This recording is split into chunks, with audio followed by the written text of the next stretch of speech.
पूजा को नए बंगले में शिफ्ट हुए लगभग 2 हफ्तों से ज्यादा हो चुके थे। उसके पति अनिल का ट्रांसफर कुछ हफ्ते पहले ही इस शहर में हुआ था।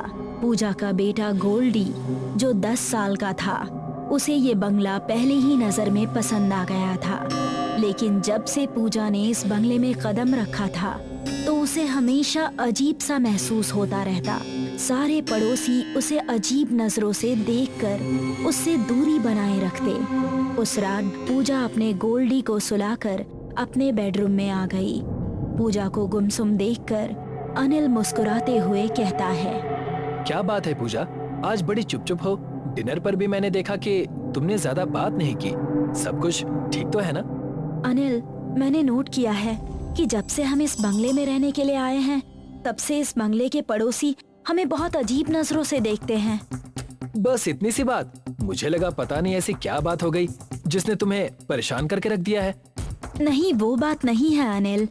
मैंने देखा है कि यहाँ के लोग मुझसे और मेरे बेटे से बात करने से भी कतराते हैं। मुझे लगता है कि तुम जरूरत से ज्यादा सोच रही हो। ऐसा कुछ भी नहीं है। इस एरिया में तुम नई नहीं हो। लोगों को तुमसे घुलने मिलने में थोड़ा सा टाइम लगेगा। चलो सो जाओ। इतना कहकर अनिल सो गया, मगर पूजा की आंखों से नींद कोसों दूर थी। काफी रात के बाद पूजा की आंख लगी ही थी कि तभी उसके कानों में किसी की फुसफुसाहट की आवाज सुनाई दी। पूजा ने जब उस फुसफुसाहट को गौर से सुना तो वो बुरी तरह से चौंक गई। आवाज उसके बेटे गोल्डी की थी। पूजा अपने कमरे से उठकर सीधे गोल्डी के कमरे की ओर आ गई तो उसने देखा कि बेटा बिस्तर पर बैठा हुआ अकेले किसी से बातें कर रहा था। हाँ, इतनी रात को तुम किससे बातें कर रहे हो बेटा? अपनी फ्रेंड भैरवी से। तुम पागल हो गए हो क्या? इस घर में हम तीनों के अलावा और कोई नहीं रहता। पूजा की बात सुनकर गोल्डी पूजा के पास आकर खड़ा हो गया और उसने बहुत आहिस्ता से पूजा से कहा, हमारी और भैरवी की सीक्रेट दोस्ती है। उसने मुझे मना किया है मेरी और उसकी दोस्ती के बारे में किसी को भी बताने के लिए। मम्मी, आप कमरे के बाहर चले जाइए। देखिए, भैरवी मुझे बहुत गुस्से से देख रही है। अपने बेटे की बात सुनकर पूजा बुरी तरह से घबरा गई। अचानक उसे महसूस हुआ कि उन दोनों के अलावा भी कमरे में कोई और मौजूद है। वो डरी सहमी अपने बेटे के कमरे से बाहर निकल गई और अगली रात डिनर की टेबल पर उसने यही बात अपने पति को बताई। पूजा, गोल्डी छोटा है। अक्सर बच्चे इस उम्र में अकेले अकेले बातें करते हैं और जब तुम अचानक उसके कमरे में चली जाओगी तो बच्चा कोई ना कोई तो बहाना बनाएगा ना। अच्छा सुनो, आज रात मैं एक जरूरी काम से कहीं बाहर जा रहा हूँ। सुबह तक वापस आ जाऊंगा। इतना कहकर अनिल बाहर निकल गया। रात हो गई थी। गोल्डी अपने कमरे में सो रहा था। पूजा का कमरा गोल्डी के कमरे के ठीक बगल में ही था। पूजा कमरे की बाहर खिड़की के शीशे की तरफ मुंह किए कुछ सोच रही थी कि अचानक उसने शीशे में एक काली परछाई को गुजरते हुए देखा। अचानक गोल्डी के कमरे का दरवाजा अपने आप खुल गया और वो परछाई उसके अंदर चली गई। उसने तुरंत अपने पति अनिल को फोन लगाया। हेलो अनिल। क्या हुआ पूजा, तुम इतनी घबराई हुई क्यों हो?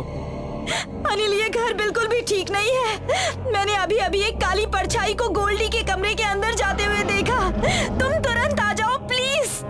प्लीज पूजा, बोला था ना मुझे काम है। मुझे परेशान मत करो यार।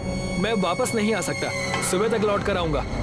अनिल, मेरी पूरी बात तो सुनो। मगर फोन कट गया। पूजा दोबारा फोन मिलाने ही वाली थी कि तभी उसे गोल्डी के चीखने की आवाज सुनाई दी।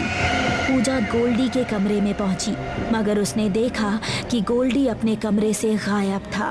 पूजा पागलों की तरह गोल्डी को आवाजें लगाने लगी, मगर उस सुनसान बंगले में पूजा की आवाज लौटकर पूजा के ही पास आ जाती। तभी उसके कानों में बंद पड़े नीचे बेसमेंट से गोल्डी की आवाज आई, गोल्डी, गोल्डी। पूजा बेसमेंट में पहुंच गई, मगर सामने का मंजर देखकर पूजा के होश फाख्ता हो गए। उसने देखा कि उस बेसमेंट में बहुत से लोग मौजूद थे। बेसमेंट की लाइट्स ऑन थी और एक लड़की ब्लैक गाउन पहने हुए उसके बेटे गोल्डी का हाथ पकड़ी हुई थी। कौन हो तुम? और ये सब क्या हो रहा है? मेरा नाम भैरवी है, मैं ही तुम्हारे बेटे की दोस्त हूँ। गोल्डी, मेरे बेटे, इधर आओ, इन लोगों के पास खड़े मत हो।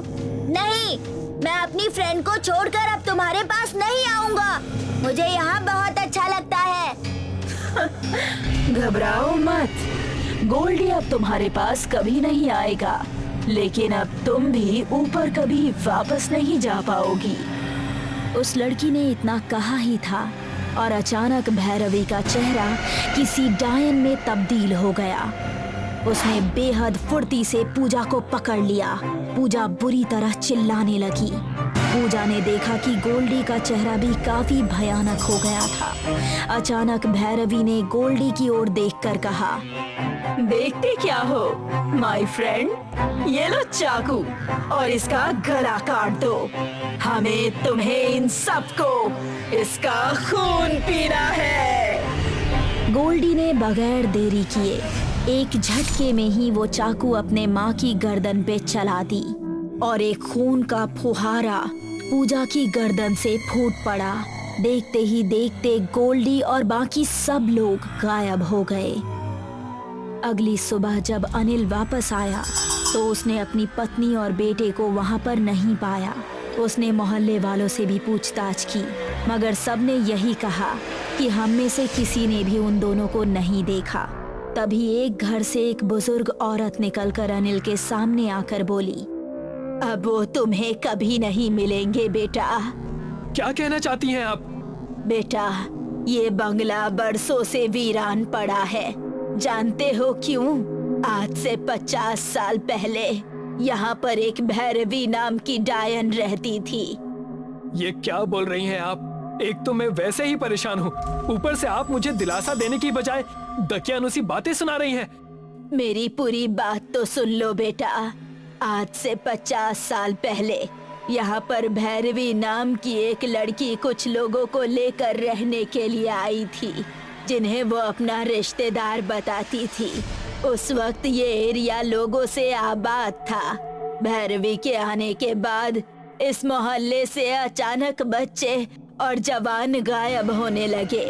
मोहल्ले वालों को भैरवी के ऊपर शक हो गया था। किसी को नहीं पता था कि वो कौन थी और कहां से आई थी। एक रात सारे लोग इस बंगले के अंदर घुस गए। उन्हें बेसमेंट के अंदर से किसी के चीखने की आवाज सुनाई दी। वो सब बेसमेंट के नीचे भागे तो देखा भैरवी अपनी भयानक शक्ल में किसी जिंदा इंसान का खून पी रही थी। उन सब ने बेसमेंट के अंदर आग लगा दी और भैरवी और वो सब जलकर राख हो गए। मगर उसके बाद भी लोगों के गायब होने का सिलसिला नहीं थमा। मैं उस वक्त 10 साल की थी। तब से ये एरिया वीरान हो गया और ये बंगला तब से ही बंद पड़ा था। इतना बोलकर वो बुजुर्ग औरत चुप हो गई। अनिल ने पुलिस को बुला लिया। इस घटना के बाद अनिल को सारी जिंदगी अफसोस रहा कि काश वो अपनी पत्नी की बात मानकर एक बार घर आ जाता तो शायद उसकी पत्नी और उसका बेटा आज जिंदा होते। काजल के पापा रमेश आज घर लौटे तो काजल उनसे मेले में जाने की जिद करने लगी। पापा, आज गांव में बैसाखी का मेला लगा है, मुझे मेला घूमने जाना है। काजल, अब तुम बड़ी हो गई हो बेटा, मेला घूमना है तो अकेले चली जाओ। रात में उसे घर के बाहर अकेले मत भेजो। कल सुनीता की लड़की पल्ले मोहल्ले तक गई थी। किसी शैतानी आत्मा ने उसे पकड़ लिया था। उसके घर वाले बड़ी मुश्किल से उसे खींचते हुए तांत्रिक वीरबाला के पास ले गए। वीरबाला ने उसके ऊपर से शैतान उतारा, तब उस लड़की को होश आ पाया था। चिंता मत करो माँ, मेरे ऊपर कोई शैतान नहीं चढ़ेगा। भूत प्रेत उन्हीं के ऊपर हावी होते हैं जो लोग कमजोर मानसिकता के होते हैं। हमारी बेटी दिमाग के मामले में बहुत तेज है। लो ये पैसे पकड़ो और मजे से मेला घूम कर आओ। काजल मेला घूमने पहुंची। चाट पकौड़ी खाने के बाद जब वो झूला झूलने जा रही थी तो उसे मेले वाले जगह से बाहर थोड़ी दूर पर मुखौटों की एक दुकान दिखाई दी। भूत वाली शक्ल का मुखौटा पहनकर माँ को डराऊंगी, बहुत मजा आएगा। काजल मुखौटों वाली दुकान पर गई। दुकान पर डरावनी शक्ल वाला मुखौटा पहन के एक आदमी बैठा था। आइए आइए, मुखौटों की दुकान पर आपका स्वागत है। यहाँ आपको हर तरह के मुखौटे मिलेंगे। हंसने वाला मुखौटा, रोने वाला मुखौटा, डराने वाला मुखौटा। काजल को दुकान पर अजीब सा डर महसूस हो रहा था। मुझे बस एक डराने वाला मुखौटा दे दीजिए। काजल ने मुखौटा लिया और पैसे देकर दुकान से बाहर निकल गई। कुछ दूर जाकर काजल ने पलटकर दोबारा दुकान वाली जगह पर देखा। वहाँ कोई दुकान नहीं थी। झूला झूलने के बाद काजल घर लौटने लगी। इस मुखौटे को लगाकर जब मैं माँ के पास जाऊंगी तो माँ तो डर के मारे चीख ही पड़ेंगी। उन्हें लगेगा कि सुनीता की तरह मेरे अंदर भी शैतान घुस गया है। काजल ने जैसे ही मुखौटा पहना उसे कुछ हो गया। एकदम रास्ते पर रुक गई और घुटनों के बल बैठकर अपने दोनों हाथ और सिर झुकाने लगी। काजल किसी अज्ञात भाषा में कुछ बोल रही थी, लेकिन सामने कोई भी नहीं था। कुछ देर बाद जब काजल घर पहुंची तो रमेश उससे बोला, आ गई बेटी, मुखौटा तो बहुत अच्छा लग रहा है तुम्हारा। तो बताओ, मेले में क्या क्या खाया, कहाँ कहाँ घूमी? मुझे बकरा चाहिए। क्या? मुझे बकरा चाहिए अभी। लगता है तुम मटन खाना चाहती हो। कल संडे है, कल मैं अली की दुकान से मटन ले आऊंगा, लेकिन अभी रात में अली की दुकान बंद हो चुकी है, इसलिए मटन नहीं मिल पाएगा। काजल घर के बाहर निकल जाती है। काजल, कहाँ जा रही हो? काजल मटन बेचने वाले अली के घर गई। उसने अली के आंगन से बकरे खोल लिए और उन्हें अपने साथ ले जाने लगी। अली अपने घर से बाहर निकल आया और उसने काजल को रोका। तेरी इतनी हिम्मत, तू मुझे रोकेगा? काजल ने अली को उठाकर उसके घर की दीवार पर दे मारा और बकरे झाड़ियों में ले गई। रमेश काजल को ढूंढते हुए अली के घर के पास से गुजर रहा था तो अली ने उसे सारी बात बताई। अम्मा, तुम्हारी लड़की में कोई शक्तिशाली शैतानी आत्मा प्रवेश कर गई है। वो मेरे बकरों को लेकर झाड़ियों की तरफ गई है। शैतानी आत्मा? क्या बकवास कर रहे हो? उधर काजल बकरे खाकर झाड़ियों से बाहर निकल आई। जब से ये मेले से होकर आई है, इसने अपना मुखौटा नहीं उतारा है। पहले तो इस मुखौटे को हटाता हूँ, फिर देखता हूँ कि क्या गड़बड़ है। रमेश चुपके से काजल के पीछे गया और उसने एकदम उसका मुखौटा उतार दिया। मुखौटे के हटते ही काजल नॉर्मल हो गई। पिताजी, आप और मैं यहाँ क्या कर रहे हैं? मैं तो मेले से घर लौट रही थी। मैंने मेले में आलू की चाट और पकौड़ी खाई। एक मुखौटा भी खरीदा जो आपके हाथ में है। इसे पहनकर मैं माँ को डराऊंगी। माँ को कल डराएंगे, अभी घर चलते हैं। उस रात काजल के परिवार ने खाना खाया और फिर से सब सो गए। रात में काजल की माँ की अचानक नींद खुल गई। उसे स्टोर रूम से खटर पटर की आवाज आ रही थी। काजल की माँ अपनी चारपाई से उठी और उसने स्टोर रूम का पर्दा हटाया। स्टोर रूम के अंदर काजल मुखौटा पहने खड़ी थी और उसके हाथ में एक कुल्हाड़ी थी। काजल ने कुल्हाड़ी से अपनी माँ पर हमला कर दिया। खून चाहिए, मैं खून पीऊंगा, खून। काजल की माँ डर कर भागती है और जल्दी से रमेश को जगाती है। काजल रमेश पर भी कुल्हाड़ी से हमला कर देती है। काजल बेटी, क्या हो गया है तुम्हें? कुल्हाड़ी छोड़ दो और शांत हो जाओ। रमेश के कहने का काजल पर कोई असर नहीं हुआ। काजल के माता पिता घर से बाहर भागे और उन्होंने घर का दरवाजा बाहर से बंद कर दिया। काजल अंदर से दरवाजे पर कुल्हाड़ी मारने लगी। मुझे खून चाहिए, खून पीऊंगा, मुझे खून चाहिए। रमेश दौड़ता हुआ तांत्रिक वीरबाला के पास पहुंचा। रमेश ने तांत्रिक को बताया कि जब से काजल ने मुखौटा पहना है वो अजीब तरह की हरकतें कर रही है और आदमी की आवाज में खून मांग रही है। तुम्हारी लड़की के अंदर मुखौटे के माध्यम से खून पीने वाले शैतान का प्रवेश हो गया है। उस मुखौटे को हमें जल्द से जल्द उसके चेहरे से हटाना होगा। काजल ने लगभग आधा दरवाजा तोड़ दिया था। रमेश और तांत्रिक चुपचाप दरवाजे के दाएं और बाएं खड़े हो गए। जैसे ही काजल बाहर आई, तांत्रिक ने अपनी भस्म काजल के ऊपर डाली और रमेश ने काजल के चेहरे से मुखौटा उतार फेंका। मुखौटे के हटते ही काजल के हाथ से कुल्हाड़ी गिर गई और वो बेहोश होकर गिर पड़ी। कुछ देर बाद काजल को होश आया। क्या हुआ पिताजी, आप लोग इस तरह क्यों बैठे हैं? कुछ नहीं बेटा, बस तुम्हारी तबीयत थोड़ी ठीक नहीं थी, लेकिन अब तुम पूरी तरह ठीक हो। उधर तांत्रिक मुखौटे को लेकर झाड़ियों की तरफ गया। उसने एक गहरा गड्ढा खोदा और मुखौटे को उसमें गाड़ दिया। अगर ये किसी को मिल गया तो अंजाम बुरा होगा। एक दिन गांव की एक लड़की पिंकी नदी पर जब कपड़े धोने जा रही थी तो नदी की रेत में उसे वही मुखौटा पड़ा हुआ मिला। मिश्रीपुर नाम का एक गांव था। गांव में किसी भी औरत को घर से बाहर निकलने की इजाजत नहीं थी। औरतें घर की चार दीवारी में ही रहती थीं। बाहर का सारा काम, चाहे वो कुएं से पानी लाना हो या बाजार से सामान लाना, पुरुष ही संभालते थे। होरीलाल कई वर्षों से गांव का सरपंच था। एक दिन होरीलाल के नाती और नातिन शहर से गांव में घूमने आए। नाना, मैं यहाँ पहली बार आई हूँ, मुझे गांव घूमना है। नहीं रोजी बेटी, ऐसा नहीं हो सकता। मैं प्रियांशु को गांव घुमा लाऊंगा, फिर वो तुम्हें बता देगा कि गांव कैसा होता है। ये भी कोई बात हुई नाना जी, भला मैं गांव में घूमने क्यों नहीं जा सकती?